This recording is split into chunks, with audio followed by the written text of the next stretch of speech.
देवर भाग भाग कर मेरे सारे काम करता था। मैं भी उसको खुश रखती थी। एक दिन मैंने उसे कपड़े इस्त्री करने को बोला तो कहने लगा, भाभी इसके लिए तो टैक्स लगेगा और फाइल भी जमा करवानी पड़ेगी। मैंने सोचा रात होगी तो देख लूँगी, लेकिन जैसे ही रात हुई तो मेरे तो होश ही उड़ गए। जब देवर इस्त्री किए हुए कपड़े अलमारी में लटकाते हुए बोला, चले भाभी अब। मैंने कहा, कहाँ देवर जी, ये कहाँ ले जा रहे हो, छोड़ो मुझे। मैं अपना बाजू छुड़ाते हुए चिल्ला रही थी, लेकिन उसने मेरी कोई बात ना सुनी। रोहन, भगवान से डरो, तुम्हारे भाई को पता चल गया तो क्या सोचेंगे तुम्हारे बारे में। मैंने अपने देवर को अपने पति की खौफ दिलाना चाहा, लेकिन उसके सर पर तो जुनून सवार था। उसने मेरी एक न सुनी। वह मुझे बाजू में खींचता हुआ आगे बढ़ रहा था। मैं अपना पूरा जोर लगाया, लेकिन खुद को छुड़ा ना पा रही थी। रोहन, छोड़ दो मुझे, तुम्हें भगवान का वास्ता है। मैं मिन्नतें कर रही थी, लेकिन उसे मुझ पर जरा भी रहम नहीं आया। वह मुझे खींचकर कमरे की तरफ ले जा रहा था। खौफ से मेरा पूरा जिस्म कांप रहा था, दिल धक धक कर रहा था। आज तो मेरा पति भी घर पर नहीं था और फिर मेरे देवर ने मुझे कमरे में ढकेल दिया और दरवाज़ा बंद कर दिया। मैं फटी फटी निगाहों से देवर की तरफ देख रही थी, जो अब सुर्ख लाल आंखें मेरे लिए मेरी तरफ बढ़ रहा था। और मैं फिर से यहाँ रोने लगी और वो मुझे जाने दो प्लीज़। और मैं फिर से, मेरी आवाज़ गले में रह गई। उसने एक जोरदार थप्पड़ मेरी गाल पर रसीद दिया। मैं तो हक्का बक्का रह गई। मुझे अपने देवर से ऐसी उम्मीद नहीं थी। अभी कल ही तो बात थी जब देवर मेरे सामने नज़र झुका कर रखता था। कभी उसने आंख उठाकर मुझे देखा भी नहीं था। आज क्या करने जा रहा था मेरे साथ, ये सोचकर मेरी आत्मा लहज उठी। मैं अपनी पिछली ज़िंदगी के बारे में सोचने लगी कि ऐसी कौन सी गलती हुई जो मुझसे देवर यहाँ तक ले गया। मेरी शादी ऐसे इंसान से हुई थी जिसका आगे पीछे कोई नहीं था सिवाय उसके छोटे भाई के। बाप न माँ, न कोई बहन, न कोई रिश्तेदार। जब मेरा रिश्ता आया तो मैं बहुत खुश थी। लड़का अच्छी जॉब करता था, मुझे सास नंदों की टेंशन नहीं थी, इसलिए मैंने हाँ कर दी। मैं अपनी शादी पर खुश थी, सब मेरे मुताबिक हुआ था। मेरा पति अच्छा इंसान था, वह ज़्यादातर बिजी रहता था।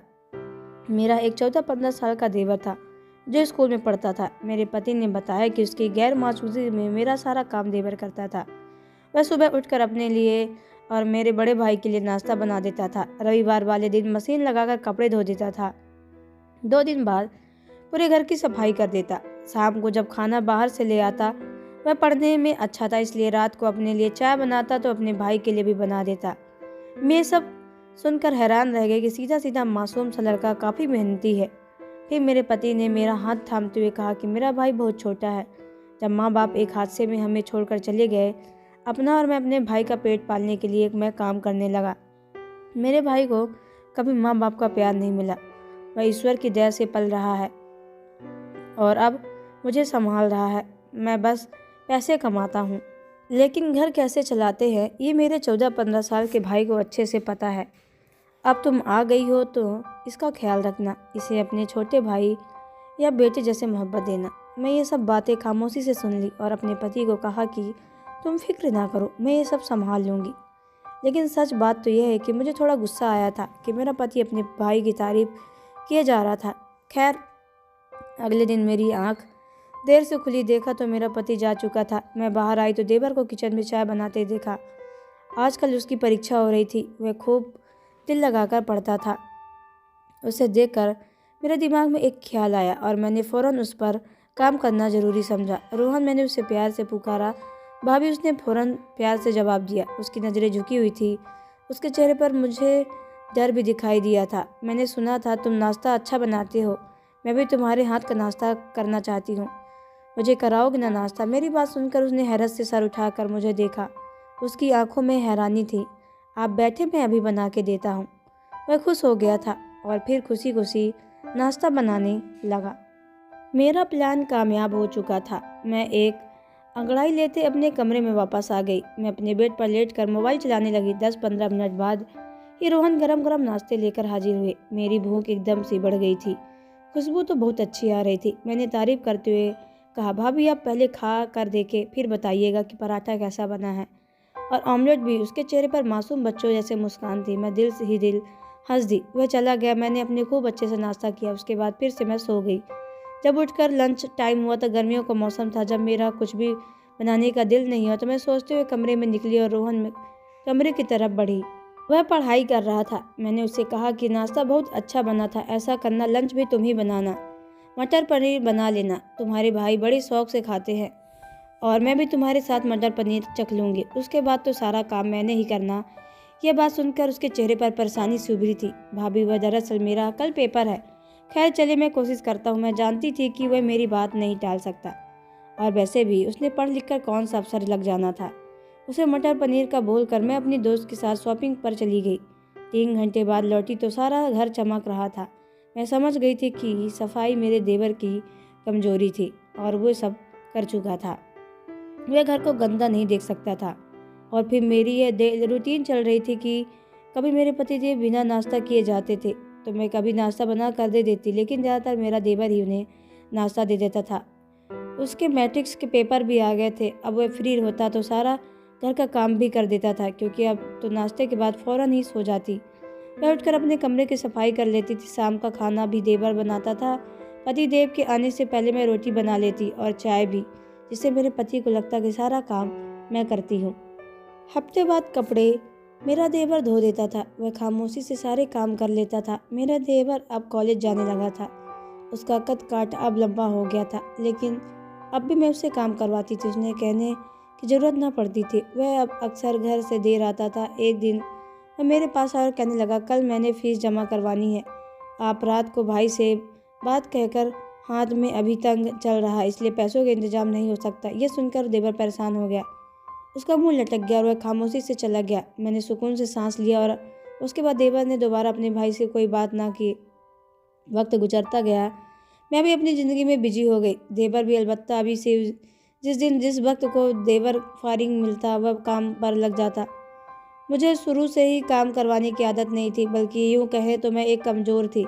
मैंने सोचा था ससुराल जाकर नौकरानी रख लूँगी, लेकिन मुझे यहाँ मुफ्त काम करने वाला देवर मिल गया था, इसलिए नौकरानी की अब भला क्या ज़रूरत थी। जिस दिन मेरे पति घर पर होते तो मैं तबीयत खराब होने का बहाना बना लेती थी। पति देव उस दिन खाना बाहर से ले आते। मैं बिल्कुल वैसी ज़िंदगी जी रही थी जैसे मैं चाहती थी। मेरा देवर अब रात को 10-11 बजे वापस आता। सुबह जब मैं उठती तो किचन साफ सुथरा होता, क्योंकि रात को देवर सारे बर्तन धोकर किचन साफ कर सोता था। मुझे कहने की जरूरत नहीं पड़ती थी। एक दिन मेरे पति ने देवर से पूछ लिया कि तुम रात कहाँ गए थे। कहते हुए उसने देवर ने कहा कि मैं ट्यूशन पढ़ाता हूँ। देवर ने सपाट से अंदाज में जवाब दिया और चला गया। पहले तो मैं डर गई कि कहीं देवर फीस का जिक्र न कर दे, क्योंकि देवर के नाम पर मैं अक्सर अपने पति से पैसे लेती थी। वक्त गुजरता गया। देवर बड़ा हो चुका था। वह किसी काम के सिलसिले से शहर से बाहर चला गया और 2 महीने मैंने किसी मुश्किल से गुजारे थे। ये मैं ही जानती थी। मुझे पूरे घर का काम करना पड़ता था, जो मुझसे होता नहीं था। मेरे तो जैसे होश ठिकाने ही आ गए थे। देवर ने घर को जाने कैसे संभाल रखा था। हर चीज़ परफेक्ट होती थी। अब हर जगह बर्तन बिखरे रहते थे। वक्त यूं ही पर लगाकर उड़ गया। देवर लंबे समय के लिए घर से गायब हो गया था। कभी कभार देवर से फ़ोन पर बात हो जाती थी। कहता, भाभी दोस्त के पास दिल्ली में रहता हूँ, पढ़ाई जैसे ही ख़त्म होगी वापस मैं आ जाऊँगा। 5 साल बीत ही गए थे। कभी पति कभी कभार उससे जाकर मिल आता था और फिर एक दिन देवर वापस आ गया। मैं पहली बार उसके घर आने पर खुश हुई थी। मैंने उसकी खूब आवभगत की, अच्छा खाना खिलाया और उसका हर तरह से ख्याल रखा। देवर भी बहुत खुश नज़र आ रहा था। वह पहले से काफ़ी निखर गया था। शाम हुई तो मैंने देखा देवर अपने कपड़े इस्त्री कर रहा था। मैंने उसे कहा कि मेरी तबीयत ठीक नहीं है, आज तुम अपने भाई के कपड़े इस्त्री कर दो। देवर ने यह बात सुनी और कहा कि भाभी, इस काम के लिए तो आज टैक्स लगेगा और फाइल भी जमा करवानी होगी। उसकी बात सुनकर मैं हंस पड़ी। मुझे लगा मजाक कर रहा है, इसलिए मैंने कहा ठीक है, मैं टैक्स चुका दूंगी। देवर ने सारे कपड़े इस्त्री कर दिए और फिर जैसे ही शाम हुई तो मुझे अंदाज़ा नहीं था कि यह जिंदगी की खौफनाक रात बनने वाली है। शाम होते ही देवर मेरे कमरे में आया और कहा कि चले भाभी फाइल जमा करवाए। वह काफ़ी गंभीर था, लेकिन मुझे हैरत की किस फाइल की बात कर रहा था। देवर जी, कौन सी फाइल? मैंने हैरान होते हुए पूछा। यह तो आपकी ही ऑफिस पहुंचकर ही पता चलेगा। देवर ने उसी गंभीरता से जवाब दिया, अगर ये मजाक है तो मेरे पास बिल्कुल भी टाइम नहीं है, मुझे ज़रूरी काम से जाना है। मैंने लापरवाह अंदाज में कहा और अपना बैग उठाती कमरे से बाहर निकल गई। लेकिन देवर ने आगे बढ़कर झटके से मेरा बाजू थाम लिया। मुझे तो कैसे करंट सा लगा। जिस देवर ने कभी मुझे नज़र उठाकर कभी देखा नहीं था, उसने आज मुझे छुआ, और यह बहुत बड़ी बात है। ये क्या बदतमीजी है, छोड़ो मेरा बाजू। मैंने गुर्राते हुए कहा। छोड़ दूंगा, पर पहले सारे हिसाब बराबर करने हैं। देवर का अंदाज कुछ ऐसा था जैसे मेरी रीढ़ की हड्डी को सनसनाहट दौड़ गई हो। मैंने खुद को छुड़ाने की बहुत कोशिश की, लेकिन देवर मुझे खींचकर अपने कमरे की तरफ ले जाने लगा। मैं डर गई थी और अब मैं उसे यह कह रही थी कि तुम्हारा भाई तुमसे नाराज़ हो जाएगा अगर उसने तुम्हें मुझे बदतमीजी करते देख लिया। पर उसने मेरी एक न सुनी। वह मुझे कमरे में ले गया और एक दो जोरदार थप्पड़ मुझे दे मारा। ये थप्पड़ इसलिए कि अपने भाई को हमेशा धोखा दिया। वह गुस्से में लाल पीला हो चुका था। मैं तो हैरान रह गई कि फिर उसने एक फाइल उठाई और मेरे सामने फेंकी। आप जो गवर्नमेंट से छुप कर बिजनेस कर रही हैं, उसकी सारी जानकारी है इस फाइल में। आपने जिसमें भी जितना भी टैक्स है वह आपको चुकाना होगा। वह क्या बोल रहा था, मुझे कुछ समझ में नहीं आया। और यह देखो, मैं एक इनकम टैक्स ऑफिसर हूँ, जानता हूँ आप नाजायज बिजनेस कर रही हो, लेकिन गलत तरीके से कर रही हो। इससे पहले कि इनकम टैक्स वाले आपको लेकर यहाँ से जाएं, खामोशी से पूरा टैक्स चुका दो। उसने अपना कार्ड मेरे सामने दिया। मैं हैरान रह गई कि वाकई ऑफिसर बन चुका था। इतने लंबे टाइम से वह घर से इसलिए गायब था क्योंकि वह ट्रेनिंग पर गया हुआ था। और इस फाइल में वह सारा हिसाब किताब है जो आपने मेरे नाम और मेरे भाई से पैसे लिए, वह सारे आपको आज मुझे चुकाने होंगे। मैं खाली खाली नज़रों से देवर को देख रही थी, जाने उसे कैसे मेरे बिजनेस का पता चल गया था। हालांकि मैंने बहुत ही राजदारी से सारा काम किया था। जानती हूँ, जब आप पहली बार इस घर में आई थी तो मैंने आपको भाभी नहीं माँ समझा था। मैं प्यार का भूखा बच्चा था, मैं थक गया था आपने नाजुक हाथों से काम करते करते। पर आपने क्या किया, आपने मुझे नौकर बना दिया। देवर की आंखों में आंसू आ गए और मेरा सर झुक गया। मैं जानता था अगर मैंने इनकार किया तो आप मुझे नफरत करेंगी, भाई को मेरे खिलाफ भड़काएंगी, इसलिए मैं खामोशी से आपकी हर एक बात मानता गया। ये कैसा आईना दिखा रहा था वह आज मुझे। मैं तो मेरी ज़मीन में ही लगता है मैं गड़ गई थी। आप चाहती तो नौकरानी रख लेती, लेकिन नहीं, आपको मुफ्त में सब काम मिल रहा था। खैर, ये वक्त इन बातों की नहीं है। मेरी ऑफिस वालों से ये फाइल मुझे दी है, वह आपको गिरफ्तार करना चाहते हैं। मैंने उनकी मिन्नतें की हैं, मैं आपको मना करूंगा क्योंकि मैं नहीं चाहता कि आपकी वजह से मेरे भाई की बदनामी हो। और ये सब सुनते ही मैं फूट फूट कर रो दी। जाने क्यों मैं पत्थर दिल बन गई थी। मेरे अंदर लालच आ गया था।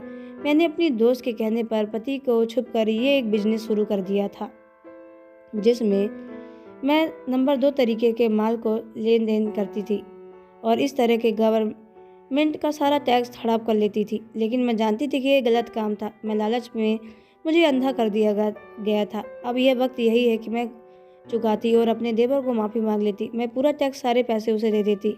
मैंने ऐसा ही किया। सारा हड़प लिया हुआ टैक्स मैंने पैसा इनकम टैक्स वालों को दे दिया। देवर से माफ़ी मांगी। देवर ने एहसान काफ़ी था। उसने पति को सामने मेरी इज्जत रखी थी और फिर से उस दिन मैं सुधर गई। पैसा तो आनी जानी वाली चीज़ है, असल चीज़ है तो रिश्ते, जो अपने खोना नहीं चाहती थी, ना पति को ना अपने भाई जैसे देवर को।